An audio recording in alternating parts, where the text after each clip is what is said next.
Hola, ¿qué tal? Buenos días. Buenos días a todos. Buenos días, Monse.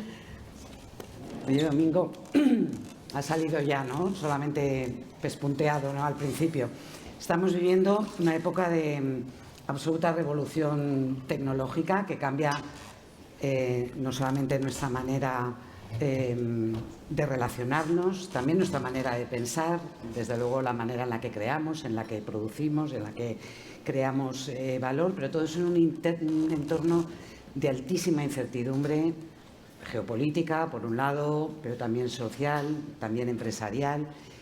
Y luego, para poner la guinda, estamos viendo esas turbulencias que se están produciendo ahora dentro de los grandes gigantes tecnológicos. Esta mañana venía escuchando la SER, obviamente, y no sabíamos si Twitter seguía existiendo, ¿no? ¿No se te ha parado un poco el corazón, ¿no? De decir, Twitter existe, ha dejado de existir, ya se lo ha cargado Elon Musk, pero no es solo eso, es también los recortes que estamos viendo en grandes empresas que son también de alguna manera las que están liderando el camino. Tú, que tienes un observatorio privilegiado no solamente por tu compañía, sino por todos los clientes a los que atendéis en Accenture, ¿cómo ves ese estado mental en el que nos situamos ahora mismo? Bueno, yo creo que yo no voy a cuestionar que es una situación difícil. Difícil en el plano de estado mental que tú comentabas. Porque si miramos un poco adelante, yo me gusta decirlo de una manera neutra, que estamos en un escenario dinámico. Para no decir que hay volatilidad, impredictibilidad, dificultades nuevas, etcétera. No es un entorno dinámico, pero soy optimista porque si miramos un poco hacia atrás, desde 2020, 2021 y lo que llevamos del año 2022, en términos de estado mental en Accenture y en nuestros clientes, yo creo que todos los directivos están en modo alerta para responder a ese entorno dinámico que describía. Te coges el año 2020, ¿quién iba a pensar que íbamos a tener que gestionar una crisis humanitaria de tal calibre, ¿no? Y económica? En el 2021, la incertidumbre de cómo era la salida del impacto COVID. En 2022, en febrero, tenemos la invasión de Rusia en Ucrania, ¿no? Y una guerra en Europa continental. Yo creo que el estado mental es el de, bueno, pues oye, estoy preparado, ¿no? Y en la parte de impacto social, yo creo que yo no percibo ningún cambio, todo lo contrario. Yo percibo, desde el punto de vista de Accenture, sin ninguna duda, pero también a nuestros clientes, la predisposición, la voluntad de mantener los objetivos de impacto social en las compañías está más vigente que nunca. Yo diría que incluso se eleva. Yo diría que se eleva. Primero porque es lo correcto, en un entorno difícil y con el impacto que en empleo y en personas tenemos en la mayoría de las compañías que estamos, todas las compañías que estamos en sedes, yo creo que es obligatorio, ¿no? Es lo correcto, es lo que tienes que hacer, pero además es que nosotros de Accenture pensamos que además de lo correcto, que es rentable.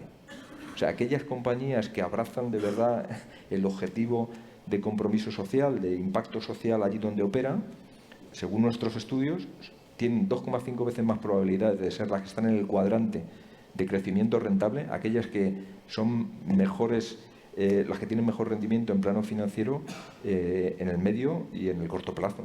Por lo tanto, es lo correcto, pero además de ser lo correcto, es que el que abraza los compromisos de impacto social va a ser más rentable y va a crecer más. Eso es una revolución también, per se. O sea, esto no formaba parte, salvo unas empresas muy concretas que sí que tenían una dimensión social, pero esto, llevarlo, estábamos escuchando, a la banca, al sector petrolero, al sector de la energía, a tantos otros, eso no era tan habitual en algunos años, hace no tantos años, cuando hablaba respecto a cuál es la responsabilidad social de una empresa y efectivamente su capacidad de dejar una huella social que marque diferencia y que eso a la vez se entienda como un valor, ¿no? Como un valor para la actividad de la empresa. Yo creo que hay datos a día de hoy que nos dicen que efectivamente tiene valor. O sea, que tener ese compromiso social, ser capaz de demostrarlo, medirlo y publicarlo, tiene valor para las compañías. Uno lo puede ver en el lado negativo, y hemos escuchado a Antoni cómo el banco tiene objetivos de financiación, voy a llamarlo así en términos sencillos, verde. Aquel que no cumpla no va a tener la financiación de BBVA, o la va a tener a un precio y con unas condiciones mucho peores. Por lo tanto, y en el mundo de Repsol igual, lo ha comentado Luis, que tienen obligatoriamente que responder a objetivos de descarbonización y de utilización de energías renovables dentro de la cuenta de resultados de la compañía, porque sus inversores se lo exigen. Por tanto, yo creo que no es elegible.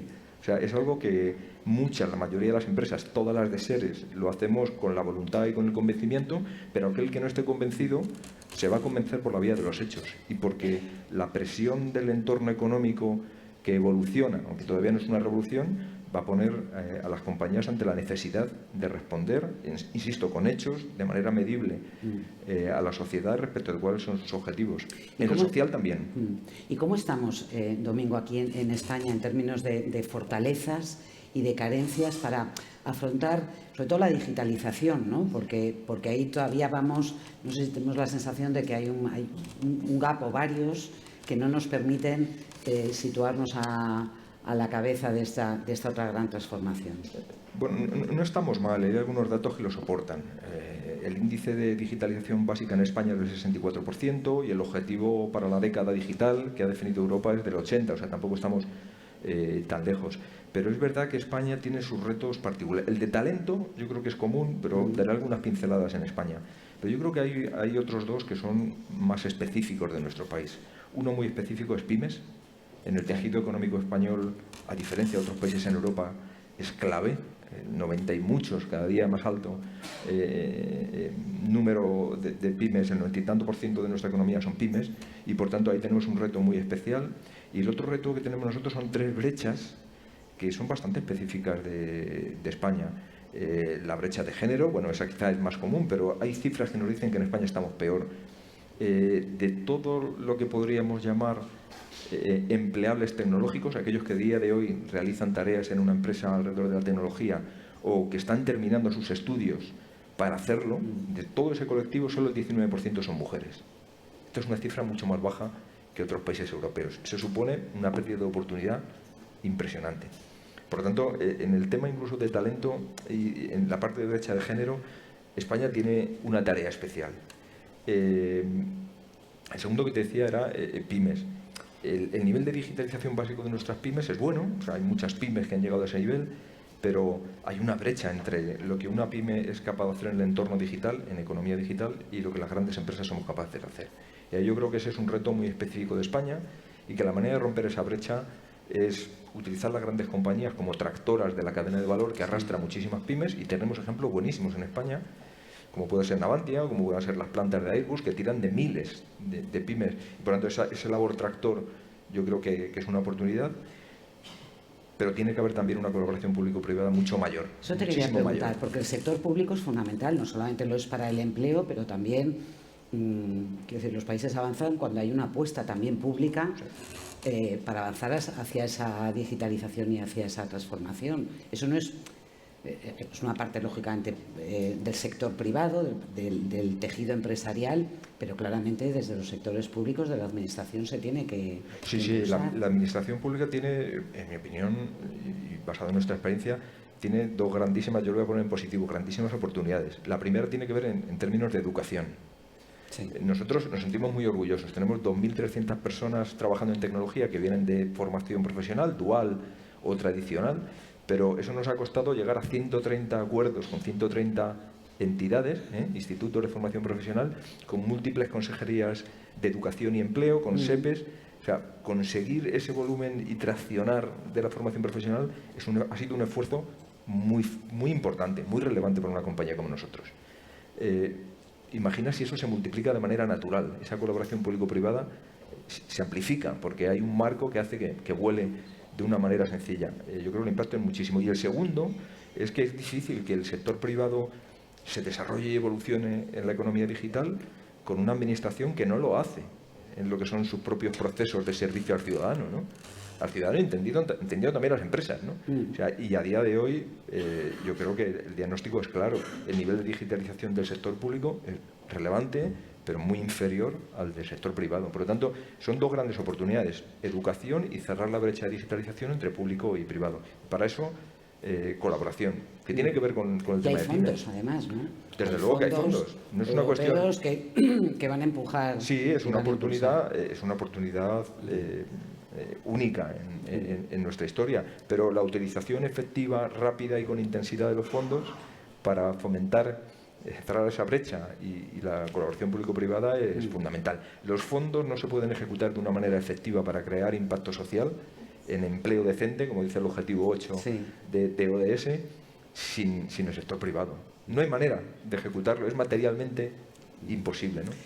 Déjame que te pregunte a propósito de ese objetivo, el trabajo decente, porque todos hemos visto en estos últimos meses el fenómeno de la gran dimisión, de gente que abandonaba sus puestos de trabajo. Hay muchos aspectos que lo justifican, pero hay uno que es verdad, y eso yo lo percibo, por ejemplo, con los trabajadores, los compañeros, los colegas de la SER, especialmente los más jóvenes. La gente quiere un mejor equilibrio entre la exigencia profesional y su vida privada. Eso me consta también en grandes empresas que tienen unos trabajos con un nivel de formación muy alto. Hay muchísimos profesionales que no les interesa tanto ni siquiera el sueldo, ni siquiera la proyección, sino que eso sea compatible con una vida mejor. ¿Cómo hacemos eso en las empresas para dar respuesta a esta necesidad? Porque engancha muy bien con estos objetivos y además nos convierte en una sociedad también más justa y más cohesionada.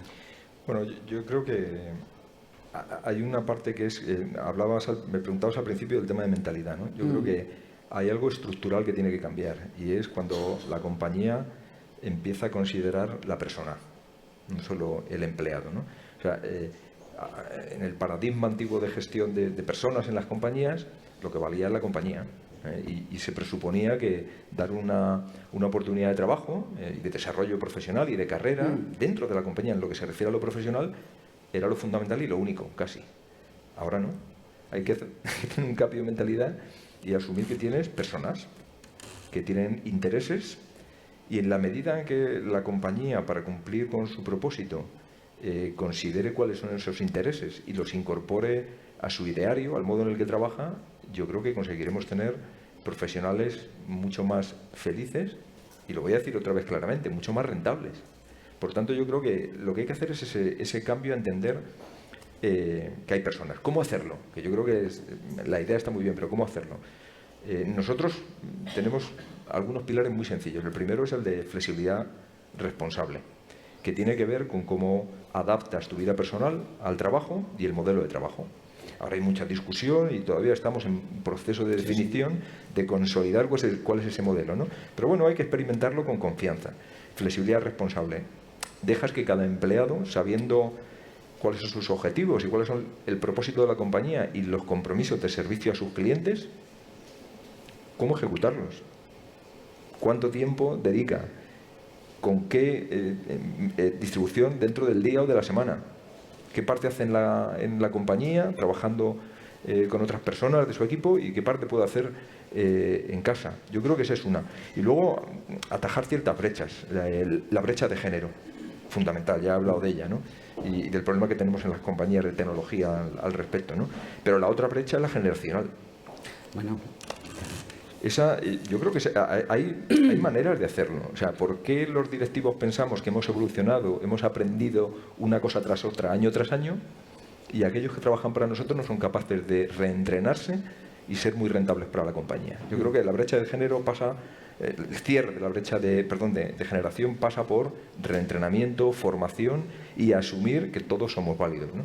Y luego está la brecha de urbano y rural, y ¿no? lo rural. Que es otra grandísima oportunidad para las compañías alrededor del objetivo 8, ¿no? Yo creo que se ha demostrado durante la pandemia y en estos tiempos que hay muchísimos modelos de trabajo virtual para muchas profesiones que pueden ayudar a cerrar esa brecha entre urbano y rural, ¿no? Porque la presencia física es necesaria, pero no es imprescindible todo el tiempo, ¿no? Y por tanto yo creo que se nos abre una grandísima oportunidad también para hacer que, lo que te comentaba al inicio, ¿no? Del tema de la gran dimisión, hacer que las personas entiendan que su compañía les considera más allá del puro trabajador.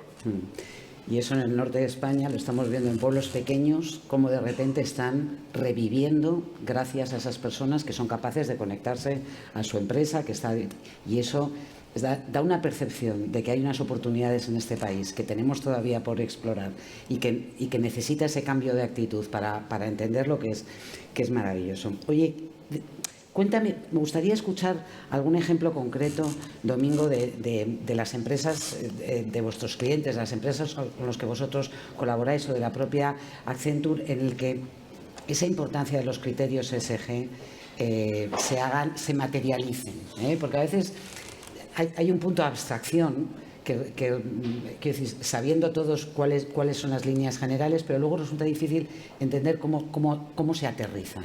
Cuéntame algún ejemplo, algún caso concreto en el que podamos ver cómo esos criterios realmente sirven para... Esta es fácil, porque nosotros, tengo que reconocer, es fácil responder porque somos privilegiados. Por el tipo de servicios que prestamos a nuestros clientes, estamos en una posición privilegiada. 3 ideas. La primera, ayudar a nuestros clientes a cumplir con sus propios compromisos de responsabilidad social corporativa. Muy sencillo, ayudamos en descarbonización a algunos clientes, ayudamos a alguna petroquímica a reducir la huella de carbono y a responder a sus compromisos con sus grupos de interés. Ayudamos a bancos a reportar con la taxonomía que se empieza a pedir de datos respecto de crédito, ¿no? Muchas ideas. La segunda idea, ¿cómo lo hacemos? En esta transformación digital hay una cuestión que siempre surge, que es cómo se destruyen unos empleos y se tienen que crear otros, ¿no? Pues también ayudando a nuestros clientes a hacer ese reentrenamiento de personas para que la empleabilidad en medio de su compañía no caiga y no genere un problema social mayor. Claro. Y la tercera es nosotros dentro de la casa. Es verdad que nosotros somos una compañía de personas y en términos de la parte medioambiental tenemos objetivo net cero en 2025, pero nosotros tenemos compromisos clarísimos de diversidad. Nosotros lo hemos dicho públicamente, tenemos objetivo de paridad de género en 2025. En España estamos bastante bien, 42,5. Yo no veo que sea un gran problema. Pero también tenemos objetivo, como decía antes Antoni, y también creo que lo decía Luis, alrededor en el equipo directivo. Lo que nosotros llamamos Managing Director, tenemos el objetivo de 30%. En mi comité ejecutivo en esta geografía, 46% son mujeres. Por lo tanto, yo creo que tener compromisos de los visibles, de los claros, y que tienes que reportar, yo creo que es un grandísimo ejemplo, ¿no? Y luego, uno en el que no me siento tan orgulloso, pero porque creo que hay mucho que hacer, es en el tema de discapacidad, empleo de discapacitados, y yo he ido aprendiendo poquito a poco qué es esto, ¿no? Y la verdad es que es un universo. Discapacitados los hay de muchísimos tipos y por tanto no todas las compañías somos capaces de dar empleo a todos los colectivos, ¿no? Pero al revés. Hay ciertas compañías como la nuestra, Accenture, que sí que tienen una capacidad muy grande de emplear a determinados discapacitados. Es verdad que competimos con algunos de nuestros colegas en sedes por el mismo colectivo, ¿no? Pero yo creo que son ejemplos claros de cómo uno en la ESE puede hacer mucho de una manera práctica y haciéndolo visible. Porque hacer visible no es hacer publicidad de lo bueno que eres, es invitar a otros a que lo hagan. Y a competidores, ¿por qué no?